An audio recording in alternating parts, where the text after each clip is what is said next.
Hi, everyone. Welcome to episode number 116 of Storytelling with Seth. This time around, I'm joined by Ged Hartland as we talk about his comic Kickstarter project, Starr Slam.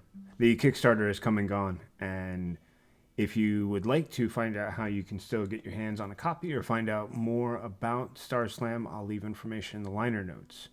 This was a great chat where we have the opportunity to talk about our experiences growing up, coming across pro wrestling, and Jed fills me in a bit on how wrestling originated in the UK and some insights on how his exposure to professional wrestling in the United States led to the story of Starr Slam. Thank you for joining us. So, hi, welcome to another episode of Storytelling with Seth. I know I have not had many for 2024. That's just how life goes sometimes. Actually, before we hopped on the call, Jed and I were talking about how I would have enjoyed to have more, but I would like to think that sometimes when there isn't as much quantity, that just increases the level of quality. For today's conversation, I'm talking with Ged Hartland, whose name I had to confirm before we got going because in the United States, G at the beginning has different pronunciations, and we would spell his name maybe potentially with a J instead. Jed, how you doing today, buddy? Hiya, nice to meet yourself. Thanks for having us on. Oh, yeah, pleasure. And the accent is probably going to tip some people off just because depending on the locale of my viewers. But where are you coming to us from today? I am from Birmingham in the United Kingdom, so I'm from Peaky Blinders area, where that all kind of originated from is just up the road from me. So yeah, hence Nice. I Okay. have what's called the Brummie accent. All right. I appreciate all the clarifications there. You're coming to us with a really cool project that we're going to get into. But first, I wanted to take advantage of the fact that something your project touches on and something that you mentioned as part of your introduction to me is the idea of combining genres, or what I've recently discovered through a little bit of research is hybrid genres, which was not a term on my radar. However, it applies to things that are blended. And a couple of examples that you provided that are a great way to introduce a new audience to the project you have, but also to the ideas we're going to be talking about, are things like Cowboys and Aliens, which to me, it when I first heard the title of the movie when it came out, I was like, these are so distinct. Right. Yeah. Cowboys is its own genre. It's so Yeah. clear. You have so many examples. You can go from black and white to the present. And then you have the Aliens genre, which goes from alien movies to so many different takes. So when you think about combining genres or hybrid genres, what comes to mind for you beyond that example of like Cowboys and Aliens? Are there other great examples that you think about when you think about when people blend genres and they do so in an effective way or successful? Yeah, I mean, I guess the one I always kind of pull to, and a lot of my work pulls towards, is actually like horror comedy, and kind of like going like down those different avenues. So you tend to have like maybe like a premise that might be incredibly serious or something like that. That's like but then if you can blend in a bit of comedy as well, it just kind of works a treat. That for me is kind of like bang on the money really for the kind of thing that excites me. So I've just found that generally, like say for example like Dog Soldiers, which was like just like a werewolf project, but then blended in kind of the military aspect and then the comedy element to it. I mean, even something like I guess something like Ghostbusters almost would be like kind of the base for something like where it's like a kind of like perfect merging of kind of it could be terrifying, but then at the same time they just knock it out the park when they kind of bring in the comedy to it. I think horror and comedy kind of balances well, so kind of you're on the edge of your seat when, and then to have that kind of relief when you get like a punchline in there, kind of always works well in a cinema with like a packed audience. That's a great example. It reminds me of the fact that when my parents, apparently I was quite young when the movie came out originally in theaters, and my parents went to see it on a date night. and my mom is Okay. not good with horror. And the opening scene with the librarian, apparently, according to my dad and later my mom would confess this, she screamed like bloody Yeah. murder. Like they were quite certain there was a dead body next to her and some sort of horrific act that had transpired. You know, there's always these like things of what's scarier, what's happening on the screen or something happening within a theater, because you know Yeah. there's enough examples of like terrible things happening, and like people in the theater were like, oh my goodness, what's wrong, and they look over Yeah. and it's just my mom freaking out because of that opening moment. And yet the movie more often I think identifies with the humor, you know, these Yeah. wisecracking. I mean, you've got Bill Murray and Dan Aykroyd, a couple of cut-ups who made their mark in a number of very popular films that were comedy based, and yet Yeah. it does have these horrifying elements to Yeah. Ghostbusters. Like when you watch it, you'll go, that's a little dark. That's a little, it's got some spooky, you know, those crazy dogs that come to life at some point, you know, when Yeah. we're up on the top of the hotel, and a few other elements, but it's the comedy that almost Yeah. gives people an opportunity to like catch their breath, right? Because if Mm. you've got them constantly tensed up, where's the letdown? How do you Yeah. break up the beats of action and development of the story, and yet having these comedy moments can really do that? So I love that you Yeah. brought. Do you have a favorite scene that comes to mind for you when you think about something like Ghostbusters? Oh, I mean, bizarrely, Putting you on the spot. I know you're like not prepared. I totally put you on the spot. no, So no, no. trust your gut. I'm well entrenched with Ghostbusters because my youngest son, who's 4, he has just instantly gravitated. He just loves it. So he can't watch any of the scary bits yet, but there are just like the scenes, any scene with Slimer, he absolutely digs. So I love kind of sitting and watching those bits with him, especially in the Ghostbusters Afterlife, the most recent one. There's a scene where it's the children, and they're in Ecto One chasing down one of the ghosts down like a town, and like blasting away with proton blasters and everything, and he just sits there enthralled by that scene. So yeah, that's a personal favorite for the two of us now. Lovely. I mean, one of the great things that you brought up there is the beauty of Ghostbusters when you watch it. It was so gorgeous. Like, you know, even Yeah, when they've got the blasters, those things are like these gorgeous arrays of like red and blue twisting lights. And I mean, it was yeah, something I felt that was very new. You know, if you grew up on any sort of Star Wars, Star Trek's kind of thing, everything is very clean and tight, you know, lasers, photon torpedoes, everything looks very, and this was sort of like wild and a little bit raucous. You know, you almost mm, had the feeling of somebody cobbled this machine together in their basement and then put it out yeah. It's just and I put it to always think use. as well, like with like, and I think this is what's so cool about those kind of films. The same with Back to the Future is kind of, you could get a bit too much into the tech side of things, but there's something about those that there's a real simplicity to them, so that anyone can kind of pick it up and kind of run with it. Like, it doesn't need to be overcomplicated at times, which I think the best films do really well. Like I always think like someone like Spielberg just nails that.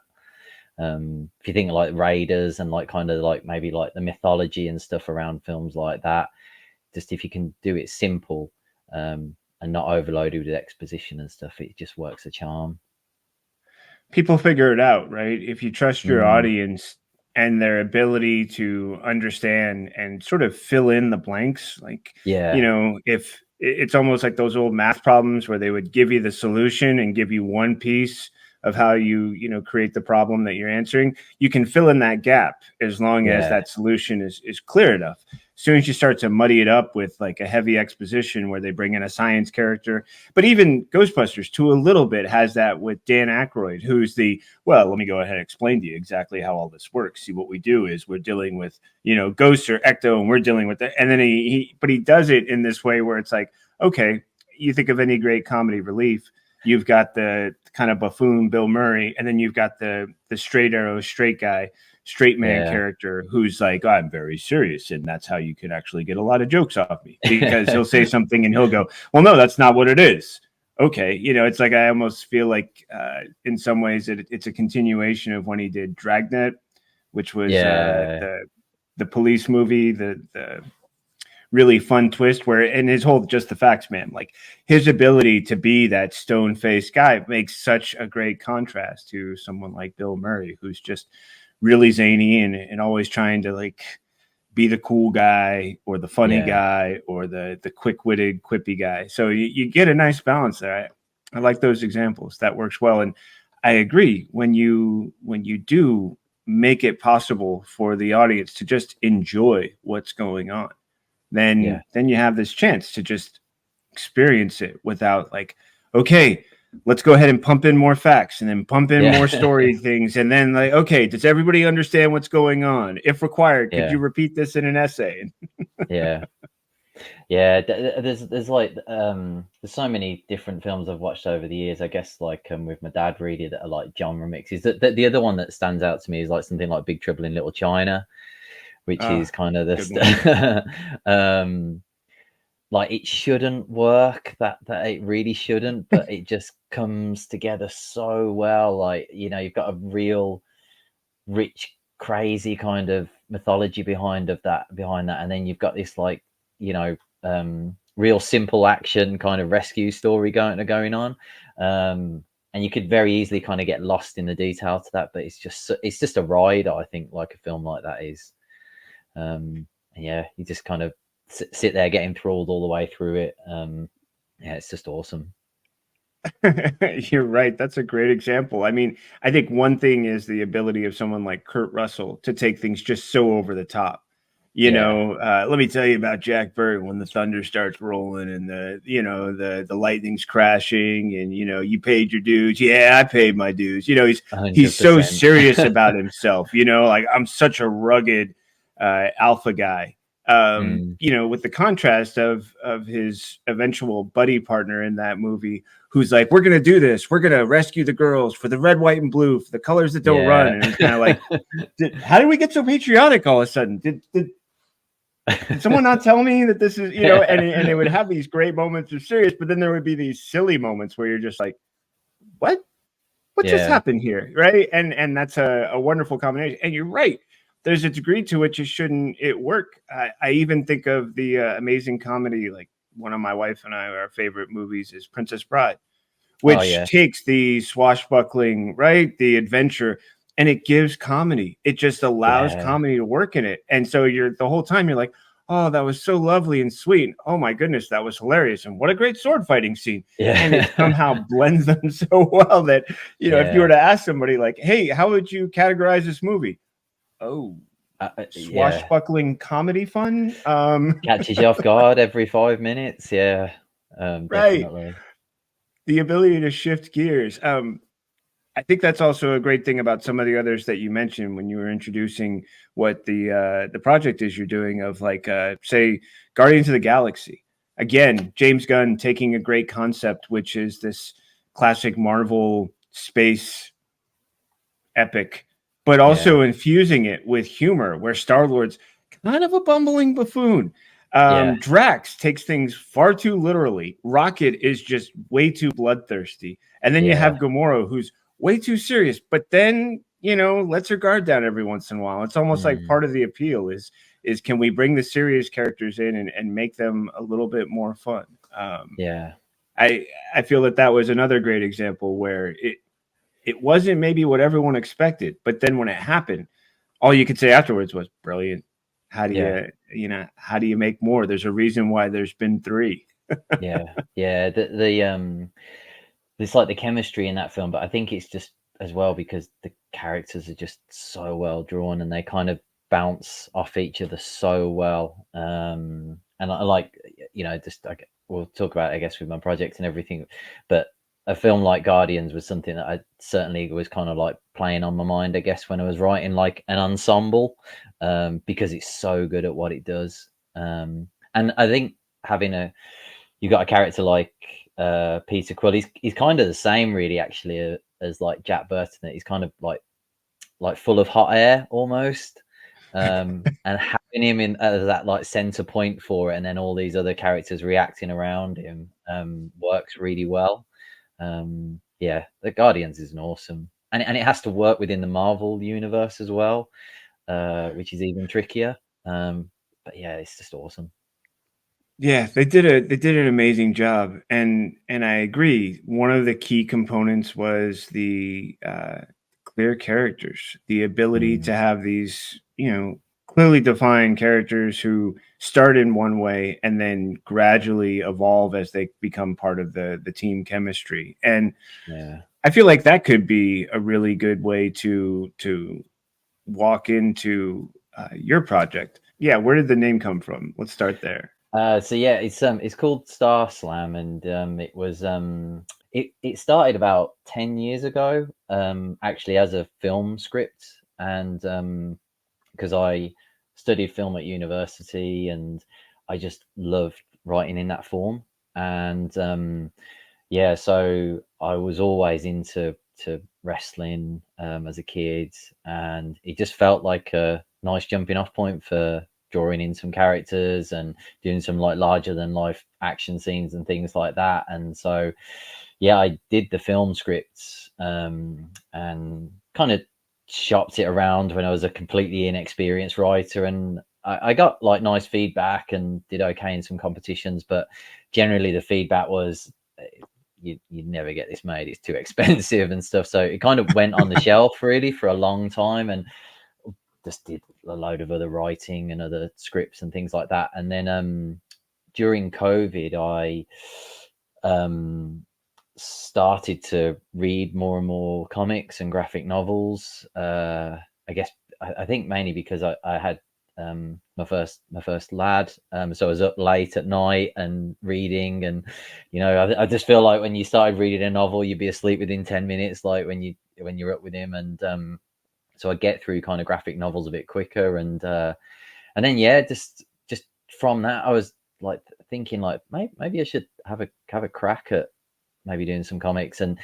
that one just really jumped out to me, kind of that would work well on a page with bright colors and larger than life characters and like really visual action. And yeah, so the story in itself is about a group of veteran professional wrestlers. They're over the hill. I like to think of it as like the golden age of wrestling, but it's starting to rust now.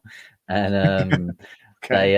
they are traveling cross country, struggling to make ends meet, and then just as they're traveling across the desert, a spaceship smashes into the dirt beside them, and then that just pulls them into this kind of kind of intergalactic invasion story that plays out over five issues.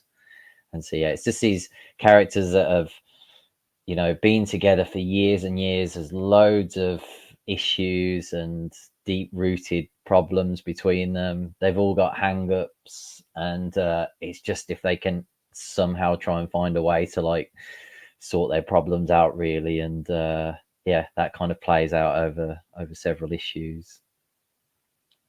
That's really interesting. I'm going to rewind a little bit back to what you were saying about how you've grown up as a fan of wrestling, Hmm. because wrestling has always been built around storylines. I Storytelling, recently yeah. got a chance to hear a great podcast with John Cena. He was on like Dax Shepard, I think. Hmm. And my wife was like, hey, whenever we're driving, she'll want to put on one that she really enjoyed and we'll listen to it or music.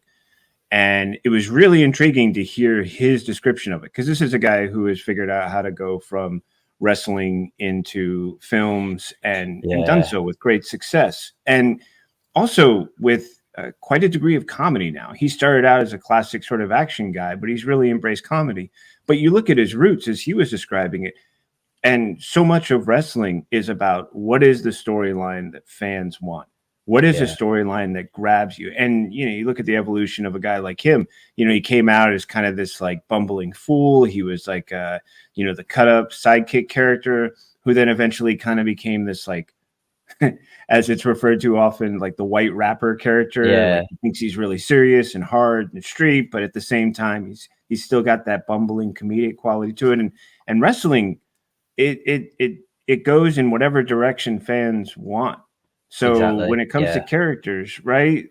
So much of it seems to be about how serious is it, how comedic is it, how much is it poking fun at itself. I mean, when you first got drawn into wrestling, what was your entry point? Was it something your friends put on? Was it just something always on the weekend? How were you Yeah, first exposed to it I, and kind of I built your? my earliest memories are, I think, like seeing the VHS covers, which was Hogan in the red and yellow, and then the Ultimate Warrior with all the face paint and everything. And like when you're a 6, 7 year old kid, you're like, "What is this? Like this is amazing."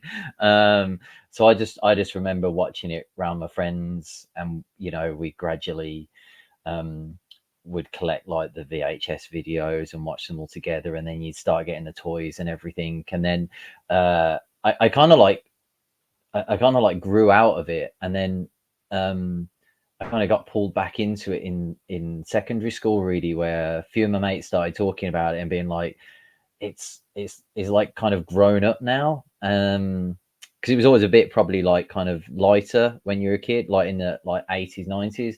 But then when you had like the Attitude Era kick in and the likes of Stone Cold, The Rock, you know, Triple H, Cena, and everyone coming into it, and it had a bit more of an edge to it.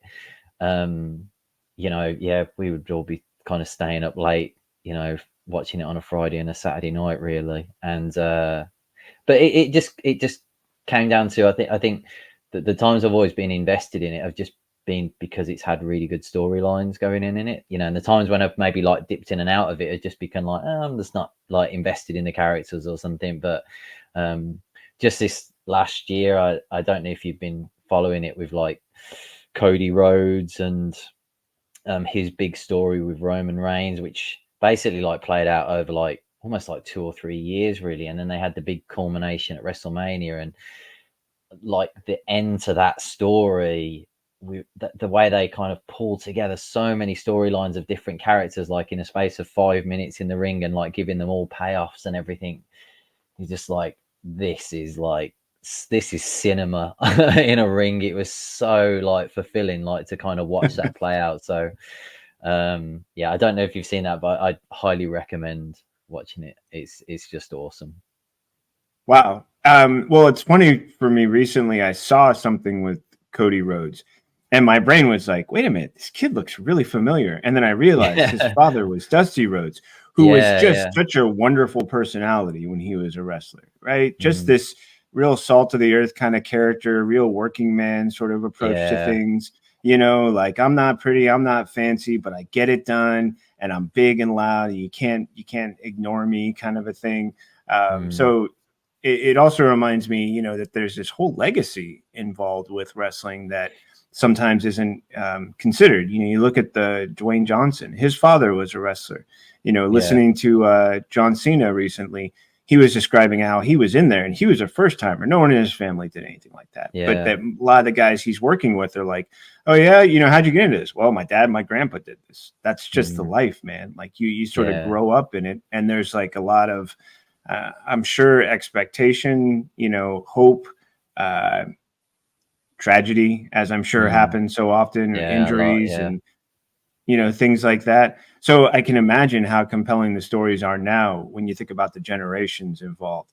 And yet, for all it's serious, I mean, you look at a character like the Undertaker. There's parts of it, the twin brother, Mm. stuff like that, where you got to go, okay, we are pushing some boundaries here, right? We're getting into like supernatural stuff. We're getting into, and Mm. it somehow breathes big enough to allow all of that in, and the fans, if they're going with it, if the writing's good, if the story works, fans go with it. And Yeah, whether it exactly. gets serious or not, whether it gets supernatural or not, if the fans are in, that's the direction they're going to go into. Did you find that that was something that could or did inspire you when you were starting out with these characters? Was there any character you started with or examples that you drew from? I think there's just like always the kind of archetypes in wrestling, because when you look at like say like WCW, WWF, ECW, there's always kind of say a central figure point that's probably the big baby face, the Hulk Hogan figure, that kind of, the Cena figure, really. And so for me, it was like, okay, I definitely have to have that kind of character in there. So I was kind of, as I was writing it and like figuring it out in my head, like that person's story. The visual that I kind of kept having was like Arnold Schwarzenegger mixed with like Bruce Springsteen, that kind of like born in the USA, decked in denim. And then that was like that how I built out the main character of the story, which is, and he's called like Jack Dallas, and he's like the all American figure. And then you've obviously got there's always like a masked figure, so you know, the Ultimate Warrior or Sting in WCW. So it was like, okay, well, I've definitely got to have that kind of character, but maybe like, why would he wear a mask? Like, what does that represent with him and everything? So I built out a character that was called the Spartan that has a mask and just kind of takes himself too seriously. So in the heyday and everything, he has a painted mask and everything, but then as he goes on, he thinks it's a great idea to have his mask tattooed onto his face, which actually ends up being a terrible idea and kind of costs him his career. So like there's a lot, there's like a dynamic between these two central figures really that kind of goes on through the story really. And then I was just kind of building out other characters really. So like you say, the Undertaker, there's always some kind of supernatural figure. So I had one character in particular who is called Caleb, that built out as more of a shaman figure, but I was trying to work out why would it be like kind of slow and ponderous and everything. And then I was just like, well, probably like it makes sense for him to probably be like the heavy drinker and everything. So like that like explains some of his movements and everything. And then he's kind of it was weird really, like the storylines for the characters actually came really quickly to me when I did it originally. It was more the plotting of the story really, and like, you know, the kind of second act, etc., and all of that stuff that was maybe a bit more tricky. But the storylines where they start and end was kind of clear really from early on. They kind of came quite naturally. I guess that's maybe because I'd watched so much wrestling really that kind of saw a start and end really with so many characters that it kind of helped.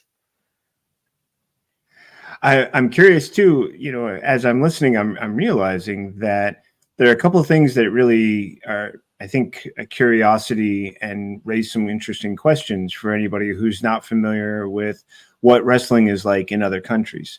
For anyone who's grown up in the States, there's a, you know, I grew up watching any of it because my friends would watch it. They would always get the big thing, and they would have a giant party for SummerSlam or whatever the event was. And it also hinged around whether or not they were, you know, it was three brothers, and two were really close in age, and they fought all the time. So it was constantly like they would like take on personas and beat on each other. But then if they were too bad, mom and dad were like, we're not doing SummerSlam. We're not doing WrestleMania. It's not, you know, and then it was sort of like this thing, like, were they good enough that mom and dad ordered it? And then it was never on in my house. My parents were not fans, but I could go there, and it was like I was experiencing this outside world. I grew up in a very sheltered home. So things like that were like, you know, I got exposure through other people. It was through my friends, through others, that I sort of became aware of it. But that's because it was also like on every weekend, and it was something where you could turn on the TV, and when cartoons was over, that was something that would pop up at some point. Wrestling, you know, anything to do with wrestling would appear. WCW, WWF, way back when, before they become WWE, stuff like that. But when you were talking about, you were mentioning the fact that you first got introduced through like the VHS, and I'm just curious, for young fans, and as it relates to your country, what was the broadcast opportunity? Was it replayed on a time delay? Was it something that was on regular television for you growing up, or did that happen later as its 90s popularity took off, and then I don't think into the 2000s? I don't think it was on regular terrestrial TV. I think you had to be really rich and own like kind of cable TV at that time, satellite kind of thing or something. Yeah, it was just like, you know, like having a giant satellite dish outside your house and everything, which none of us did. So the weird thing was in the UK that we had like we did have wrestling, which had like giant haystacks and Big Daddy. I don't know if you'd be familiar with those characters, but these weren't like hench, big muscular kind of superstars. They were just like big burly guys, really, and it was just a bit more. It wasn't as athletic, and so I remember like when I started talking about it to my nan once, and like being like, and then she was describing because she used to love the British version of it. We were kind of like looking at each other like, what are you talking about? Like we were keep coming at it from completely different like views of like professional wrestling. But yeah, I do feel like it was kind of it was the VHS videos, um, the merchandise and everything. I remember the toys before I almost remember the like watching it, to be honest, and the sticker albums.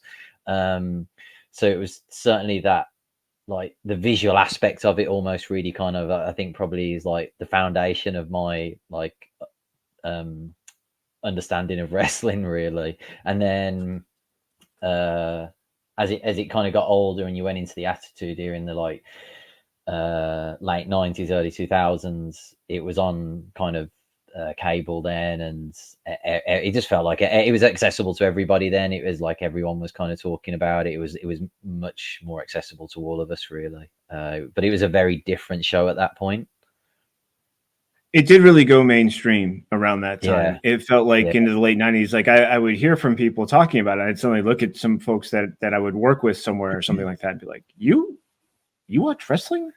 This is yeah. what's happened. This was like this thing that was like you did it because you were a kid and it was kind of goofy and you didn't care because you're a kid and it's just about the fun and and the muscles and the high flying. Like when I was Yeah, watching yeah, it as a kid, it was like Jimmy Superfly Snuka, who could do the aerobatics off the ring? Who are these other characters who are like it they were so signature and there were only like maybe 10 or 15. I remember there was like a Hulk Hogan wrestling cartoon. And that was probably actually like ingrained the ideas with Roddy Piper and the good and the bad groups and things like that. But then it seemed yeah, like, yeah, as it got into the later 90s and the early 2000s, like I would come across people, and just go, what's happening? I walked away from it a long time ago, but it seems like it's only grown in popularity and it continued to become mainstream. So for me, it was just this interesting thing where I was listening to what you'd said earlier about like, definitely. oh, the VHS tapes, and now you're talking about like exposure to some of the action figures or the sticker books. And then the other thing that comes to mind is I remember there were a couple of big names that were from like wrestling teams or performers who were defined by being from other countries, right? Um, you had like the Iron Yeah, Sheik, who was really clear to folks and things like that. But I remember two that always stood out to me. The British Bulldogs, who a friend of mine like loved, and he thought they were like the coolest tag team group ever. And I always thought they were kind of fun because I dug the accent and it 100%. was so different to my American ears. And then there was a tag team group from Australia who were made to be like really kind of like lowbrow country bumpkin, like always licking each other's heads and Yeah, biting on each other. And I can't remember their names exactly. But when you're talking about the characters in your comic and that were part of your original script, I was noticing the part where you're putting a lot of attention on these characters who have these classic American tropes to them. Like you were saying, like imagine mm, if you cross Schwarzenegger, who America kind of adopted as their yeah, action hero. But then you mix it with, Bruce Springsteen and the mm, denim. Like these are very clear ideas. And I just wondered about the approach with that because have there been, other than the teams that I just mentioned, has there been some big British names that came out of wrestling or identified with being like, the wrestler from the UK that I'm not familiar with, that did, or has this always been sort of an American export to other countries where it's like when people think wrestling, they think, oh, states and, yeah. that kind of approach. Uh, I, I think now you've got like kind of AEW on the scene. They've opened the door to more of the independent scene coming forward, which actually comes from the UK. So there's several kind of big stars in AEW that are UK from the UK. Um, and the WWE has got like characters like say Drew McIntyre in there who's Scottish. But yeah, I mean, I always think when I look back, really, if there was a British star as such, really, they were almost like kind of a comedy foil, almost. Really, the only one I can think, apart from the British Bulldog, who was like kind of big star, he's probably like someone like William Regal, really, who when he went to WWE, was kind of seen as almost like kind of a comedy character. But there's always been a bit of a thing with UK fans, really, that we just want to see a UK star crowned champion here in the UK. Like, like the UK is like ready for WrestleMania to be hosted here, or SummerSlam or something, and have a big moment like that. So yeah, if Triple H is listening, they really should book Wembley for a UK, a proper big UK show. I think like one of their big pay-per-views now. Okay, well, I can't say for certain that Triple H is a fan of my show or that he listens. You never know. And if you are, Triple H, we need to talk, because I was not aware of the depths of storytelling that you're interested in, the kind of stuff that I cover. But, we can start a little grassroots thing here. We'll put together a little snippet from this and just let it out. Hey, Triple H, if you're listening, because that was just something that really connected with me, because I have a couple of other colleagues who are based in the UK. And a few others who I know through some like Discord chats, who are just like, when there's certain wrestling things going on, or suddenly there'll have been an event, they'll be like, oh man, did you catch the action? And I'm like, no, I didn't. Wow. What's that experience like? And also, what kind of hunger might that create to have, as you pointed out, a true blue UK wrestling champion, star, superstar, right? That really sort of like, I mean, I'm not saying he's got to wear the Union Jack or something like that. Like it's not, he doesn't need it tattooed on his face. He doesn't need to like only speak, some whatever, bromy or, some form of the accent or the dialect. But would it be great if every once in a while there was a champion from a different region that wasn't so red, white, and blue USA, rah, rah, rah, kind of a thing, and each country can sort of like, hey, we've got a contender. And if the storyline works, that contender has like a true shot. Because when you were talking about it, I was like, yeah, I'm having a hard time here trying to draw. But also I love the fact that your awareness of that led to you creating your story, right? That you were like, look, if I'm going to do this, I'm going to base it on characters I know and understand. And I also get a kick just going back to your comic about, you're talking about how it could be the golden age, and maybe it's got a little bit of rust on it now, but hearing guys like Cena and knowing that there's like these like grassroots groups that are like backyard wrestling, or, there's where I live in California, there's even like Pacific Coast wrestling team. There's like these lower level ones that are all over the place, traveling. They don't make a lot of money. They're in it for the love of it. As they get up into higher, they still have to do it traveling. They get more exposure. They get a little more money, but not a lot. They're working their way up if they are. And what it might mean for this team that maybe got to a certain level of, notoriety, and now they're not quite as, highly regarded anymore. All the history that goes along with it. Now, let's go ahead and take advantage of, the time we've got to go into the idea of, so they see a spaceship, aliens appear. It looks like at least one of those aliens is built like a wrestler based on some of the images you share with me, right? And so how is it that the aliens get involved with the wrestlers, and what is it the wrestlers like? What is the conflict between the two, right? What is it that happens in the story where it's like, okay, it's wrestlers versus aliens. Who are they protecting, or what are they fighting for? And then, give us just a little bit of sneak peek into that, because I think people are going to be interested in the idea, aliens versus wrestlers, but the big question is going to be why? What's the beef? Right? Because that's always the key behind any great wrestling storyline. What's the beef between the characters? Where is it where it's like, you did that, you know what you did, you're going to pay, wait until this day. And the other one's like, oh, you know what, you had it coming too. And they both believe that they're the hero of their own story. To a degree, I imagine the aliens and the wrestlers have their own takes on what their conflict is. So give us a little insight if you don't mind. So there's actually like kind of a bit of a MacGuffin to the story, which I was trying to work out what would be kind of like the central point of the story that people would be interested in. Like, is it like technology or something that they're chasing and everything? And then it just made sense, really, that it would be an alien belt that looks somewhat like a championship belt. I thought that would be a nice little parallel, and so that plays into the dynamic. Basically, the story is like kind of like they're trying to get like kind of hold of this belt, and there's a reason behind that, which I don't want to spoil too much, but Don't it do it. kind of Not required on this show. plays into the dynamic of the two main characters. It plays into the dynamic of Jack Dallas and Spartan having this simmering kind of beef about being the top dog in their company, and one of them not ever having the belt. And then you've kind of got this alien that's kind of on the run, who's called Scar, that also wants a belt.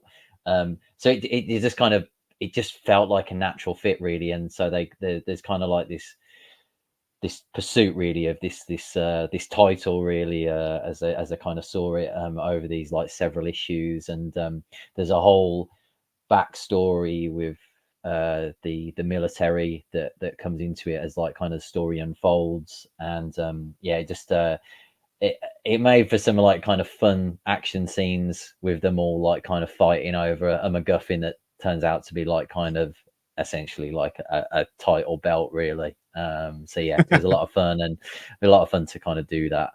So yeah. Wonderful. Yeah, I mean, anytime you bring in aliens, it's kind of like almost an expectation the military is going to show up at some point.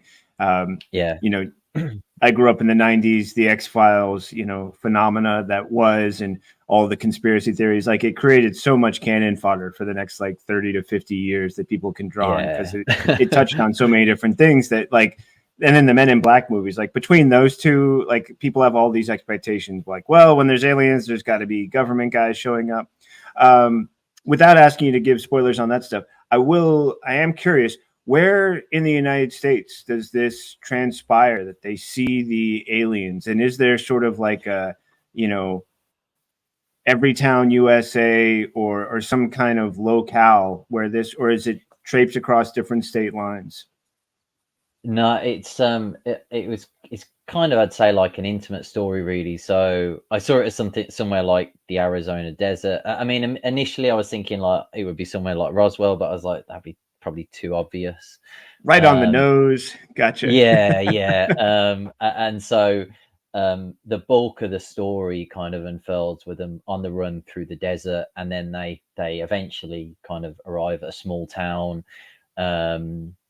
And without giving too much away, they actually encounter a character there who turns out to be a huge retro like kind of wrestling fan, who kind of plays into the story as well towards the end. I think if you're in like those small towns, probably they aren't like up to speed sometimes with like modern society. So it's like kind of like it just like made sense that it just felt natural to have a guy like that in there who is a really good foil for the characters. And comes in at the right time when they're all not getting on, and he's there to kind of like maybe give them a bit of a boost. So yeah, he was a really fun character to write. Sounds like it. I mean, because as soon as you described that, I immediately thought of who we were talking about earlier. Like, wouldn't a Dusty Rhodes character be perfect at this point? Comes in and he's just like, hey, I was always a small town guy. I did my wrestling thing. When I was done, I left, came back to my roots. We don't really keep up with you guys anymore. Like, here, it's just about, making it through the day and exactly, small values, things like that.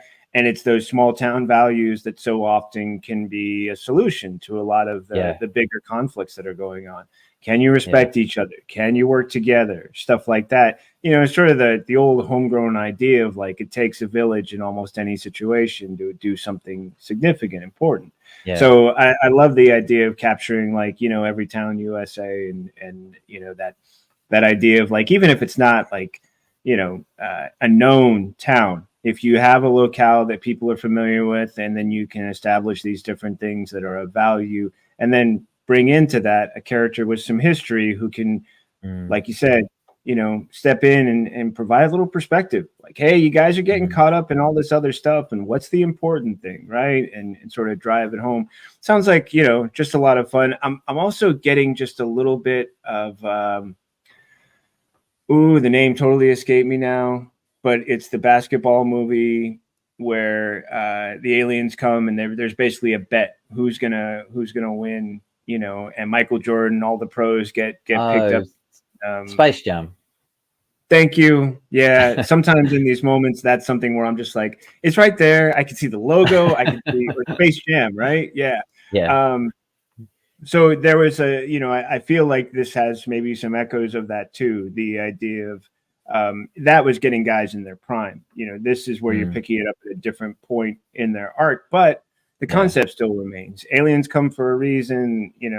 The only one who can face them down in the way that's going to have any effect would be these wrestlers. They all have to overcome the issues that they've got. They need to work together as a team.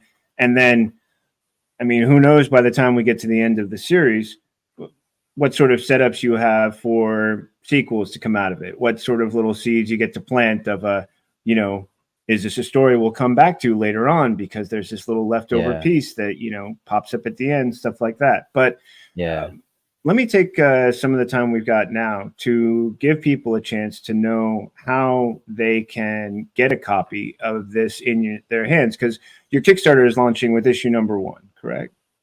Yes. Yeah. Okay. So this will be the first of 5 issues. Gotcha. Yes. And then, like you say, I do have ideas to take it further. But yeah, hopefully let's just get up and running with issue 1 first. Wonderful. So when it comes to that, just go ahead and remind anyone who's listening, what's the name? So it's Starr Slam, and it's going to be on Kickstarter. Yep. And what's your target date? What are you looking to release? So I'm aiming to launch the Kickstarter around the 20th of October. So I do have like a launch page. So if you are interested in the project, please do sign up for notifications on it.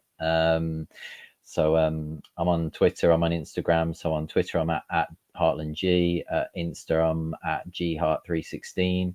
And they've both got links on there as well. And yeah, just have some fun rewards on there for people that support it. Yeah, just kind of keen to kind of launch it really and get it up and running and share some of the panels, some of the artwork, just the chap who did it for us, Hewitt's, who's one of the Any One World team. He just knocks it out of the park really with what I was looking for. So when I spoke to Hades originally about the project and what I foresaw in terms of the artwork, I kind of kept going back to, I want it to feel like almost like a toy line from the 80s, that kind of Mattel feel, that G.I. Joe mask feel, like which is kind of how I always saw it, and I guess I grew up on, and how I saw like kind of the action looking in the panels. And when Hewitt picked it up and started doing the drafts for it and everything, I was just like, wow. He just kind of, it feels like he like tapped straight into my brain and like kind of brought it all to life, and he just did an amazing job with it. That's got to be a great feeling when you can connect with an artist, and I've worked on a couple of projects. I do comic writing too. And I'm lucky anytime I can get my ideas to an artist, and when they give me something back, it's like, oh, wow. Thank you. Yeah. Like you climbed inside my brain. You avoided all the embarrassing stuff, and you totally focused on what I wanted, which was to take this idea and bring it to life. And the characters that you showed me in the images you shared, really definitive. Like you can tell that each one has their own identity. It's represented in the way that they're drawn, in the way that they're colored. And I can imagine what the attention you mentioned regarding identifying each of these characters. I don't want to stumble over my own words there, but with a clear identity, with a clear awareness of who they are and where they're coming from and what their issues are, and how that creates conflict. Having someone create those and bring them to life in a really iconic way. And I love that you took it back to this earlier stage of wrestling, back in the 80s, and also with those wonderful aesthetics that those of us who grew up in it remember. G.I. Joe mask, which is a great reference for me, like takes me back to my childhood, and things like that. When you can have that connection and see it come to life, man, it's got to Yeah. be awesome. Yeah. Yeah. I think it like just felt like it felt natural really for it to have that nostalgic feel rather than like kind of feel like modern artwork, if you get what I mean. So yeah, that's kind of how I came up with the idea really for the artwork, and yeah, I just love it so far. Wonderful. I mean, I had a good feeling when you reached out to me and said, "Hey, yeah, Hades told me about you." I'm like, okay, well, Hades has my number. He's got me he's got me dialed in with a number of people that he introduced me to that are all part of the Any One World and ASAP Imagination, and I know that he only puts out quality stuff. So one of the great things is when he reaches out and says, "Hey," or if someone says, "Hey, Hades sent me," like, gotcha. Let's get you in there because I know that what you're producing is something he stands behind, Any One World stands behind, and also that there's probably a couple of ideas with the vision. Like, you get into a chat with Mm. him and you're going to have a long talk where suddenly that's why in my head I'm like, yeah, this isn't going to stop at 5 issues. There's going to be plenty more that's going to be Hopefully coming so. along because he's such a big supporter of like, what's next? Like, how can we keep, Mm, taking this to the next place? And how far do you want to go with your dream and your vision? Anytime yeah, somebody's saying, what do you want to do next? It's like, well, I mean, I have these ideas. Great. Let's put your ideas on paper. Let's team me up with an artist and let's make it happen. You've already got yeah, issue one. Anyone who wants to can follow on your Instagrams. I'm going to get them from you as well. I'm going to put them in the liner notes and things like that. Um, I feel like we covered a pretty good amount, but I always love to ask near the end, is there a question I didn't ask that you have an answer to, or a little tidbit of information that maybe we didn't cover that you would like to make sure folks know when it comes to talking about this stuff? Now, there's no pressure. If you uh, feel like we covered it all, then I'm just going to be like, see, this is why you come to me because I'm so great. And clearly I'm the best interviewer because there's nothing else to cover. But, considering the possibility that I'm a fallible human being who could make a mistake, who could miss something valuable, I like to turn it back around and just be like, hey, is there any other component we didn't get a touch on that you can sort of tease folks with and have them be like, oh, that one little extra bit of uh, information, really, I, gue- I, gue- I guess when you were talking about genres and films at the start and stuff, I think actually all I can say for people is, we mentioned, say, Guardians of the Galaxy being a big influence on something like this. I'd say another big influence actually on the story is for anyone who's a big fan of something like Galaxy Quest. This definitely has the same kind of feel, I think, as something like that. So yeah, anything like that, or the action movie Red. But yeah, Galaxy Quest, I'd say, and that kind of dynamic, and like that balance between comedy and sci-fi and action. I'd like to think this has the same kind of feel to it. That's my little tidbit, I guess. that's wonderful. That's such an iconic movie for me too, because it really tapped into all the expectations people had with like the Star Trek, Yeah, franchise and all of the tropes that went along with it. And then, I mean, you've got such a phenomenal cast, and they execute everything so well, and they yeah, do so much so well. It goes from like this comedy to then a little bit more serious, and then like action serious, and to recognize that as a cornerstone, that's something that you built this project with that same um, values on. yeah, I think that's really going to connect with a lot of folks. It definitely did with me. I know that it was something you'd mentioned. No, it's something I didn't cover, so I'm glad you mentioned it because one of the key things behind that is these guys all have history, and at the beginning it's all about their conflicts and the history that yeah, needs to be resolved, and then gradually it's about, okay, can we move past that because something bigger than us, bigger than our issues, right? And I think that's a great yeah, way to send people off to check out Starr Slam, because it's about what happens when you're willing to put things aside, when you're willing to work together with people that maybe you never really liked for a long time, but when it's yeah, this important, you'll do it, and it's yeah, for the right reasons. So yeah. that's awesome, Jed. I appreciate that, man. Well done. I'm going to go ahead and stop recording so that you and I can talk for a little bit as unobserved human beings, which is my favorite thing to let people know. Like, there's who we are on camera, quite aware of the fact that, no one wants to stumble over anything or blur anything out or, because I do that. Like, I can't speak. But once we're, turning off the camera, then we can actually be human. So thanks to everyone for checking us out. Check the liner notes, October 20th. And even before that, go to Kickstarter, type in Starr Slam, look up Ged Hartland, follow ASAP Imagination, Any One World, because I'm sure they're going to have stuff promoting this as we get closer. And those are going to be all of the avenues that you can take that are going to lead you to this promised land we've been talking about, which is Starr Slam. Thank you, Ged. This was a lot of fun. Thanks, Dan.